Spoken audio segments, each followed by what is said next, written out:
Livro de Números, capítulo 09.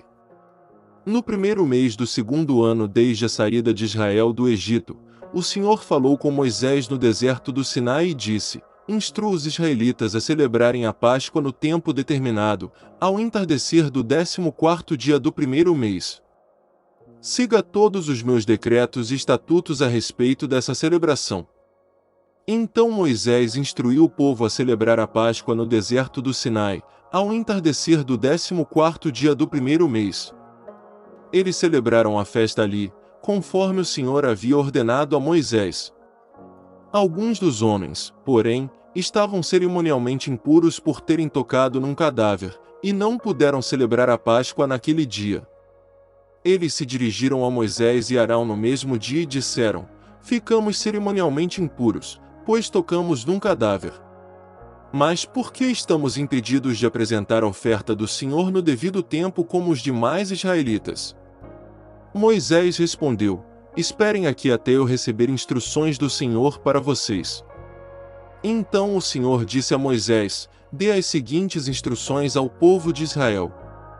Se alguém do povo, agora ou nas gerações futuras, estiver cerimonialmente impuro no tempo da Páscoa por haver tocado num cadáver, ou se estiver viajando e não puder comparecer à cerimônia, ainda assim celebrará a Páscoa do Senhor. Oferecerá um sacrifício de Páscoa um mês depois, ao entardecer do 14º dia do segundo mês. Nessa ocasião, comerá o cordeiro de Páscoa, acompanhado de folhas verdes amargas e pão sem fermento. Não deixará sobrar coisa alguma do cordeiro até a manhã seguinte, e não quebrará osso algum do animal. Seguirá todos os decretos acerca da Páscoa. Aquele que estiver cerimonialmente puro e não estiver viajando, mas ainda assim não celebrar a Páscoa, será eliminado do meio do povo.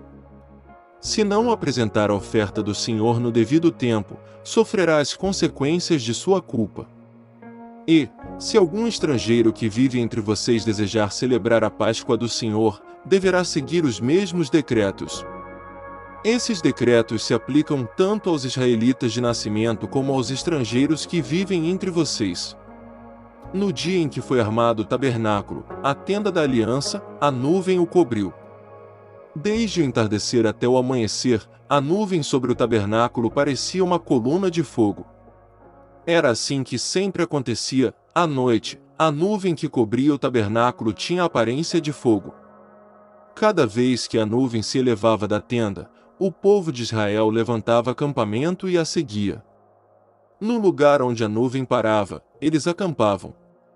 Assim, viajavam e acampavam por ordem do Senhor, para onde ele os conduzia.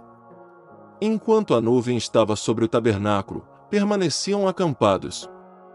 Se a nuvem ficava sobre o tabernáculo por muito tempo, os israelitas permaneciam ali e cumpriam suas obrigações para com o Senhor.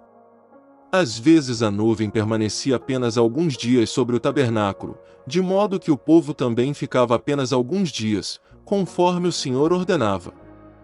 Então, por ordem do Senhor, levantavam acampamento e seguiam viagem. Às vezes a nuvem parava apenas durante a noite e se elevava na manhã seguinte. Dia ou noite, porém, quando a nuvem se elevava, os israelitas levantavam acampamento e seguiam viagem. Se a nuvem permanecia sobre o tabernáculo por 2 dias, um mês ou um ano, ficavam acampados e não seguiam viagem. Mas, assim que a nuvem se elevava, levantavam acampamento e seguiam viagem. Com isso, acampavam por ordem do Senhor e viajavam por ordem do Senhor, e cumpriam tudo que o Senhor lhes ordenava por meio de Moisés.